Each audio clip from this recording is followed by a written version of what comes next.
Turcotte, alors vous savez, qui a reçu sa sentence, là, c'est prison à vie sans possibilité de libération conditionnelle avant 17 ans. Réaction maintenant d'Isabelle Gaston, la mère des deux petites victimes. On la rejoint par téléphone. Bonjour, Madame Gaston.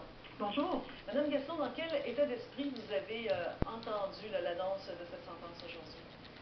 En fait, j'étais avec des patients et j'ai reçu un texto, puis je m'attendais que ça sortait aujourd'hui. Et c'est ça, quand j'ai reçu la nouvelle, moi je suis très satisfaite. Je pense que c'est important qu'on se réjouisse aussi là, de cette sentence-là, mais avant tout du verdict. Là, moi, c'est ce qui m'a apporté le plus de calme dans ma vie, puis le plus de sérénité. Donc, je suis très satisfaite là, et j'espère que la majorité des gens le seront. Là. Oui, bien effectivement, je ne vous vois pas, je vous entends seulement au téléphone, mais votre voix me frappe justement par sa sérénité. On a l'impression que vous êtes en train de tourner la page, là. Bien, à mon humble avis, la page est déjà tournée. C'est certain que moi, mon premier objectif, c'était d'obtenir justice pour mes enfants. Puis j'avais la ferme conviction qu'il y avait eu une erreur. Puis avec le verdict, on a renversé cette profonde erreur-là.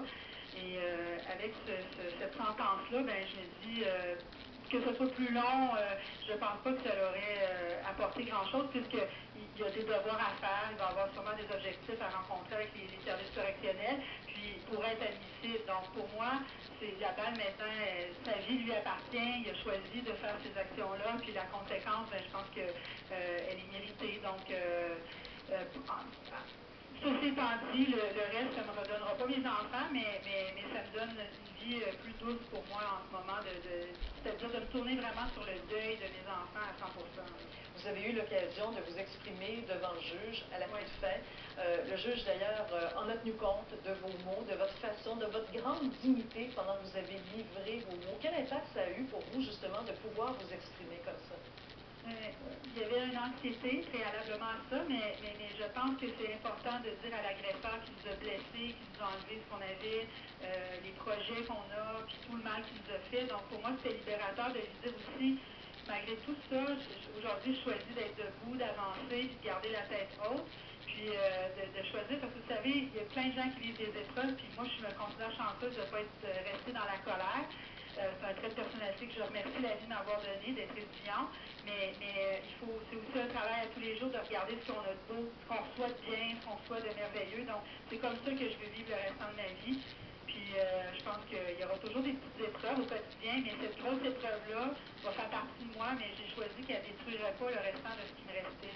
Vous étiez entouré par une équipe de procureurs, dont Maître Verret. Comment ça s'est passé? Parlez-nous de la relation que vous aviez avec eux, d'encadrement qu'ils vous ont donné. Comment ça s'est passé?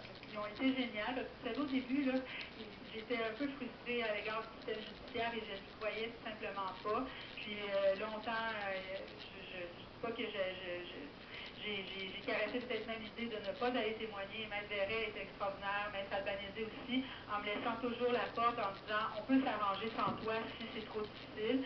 Puis fais-nous confiance, tourne le dos au premier procès, puis laisse-nous aller, puis tu vas voir, on va essayer de ne pas te décevoir, on ne peut jamais rien te promettre. Donc, à cet égard-là, pour moi, ils seront toujours des gens qui nous permettront d'avoir une meilleure vie, parce que sans eux, ce verdict-là, ma vie, elle serait plus sombre.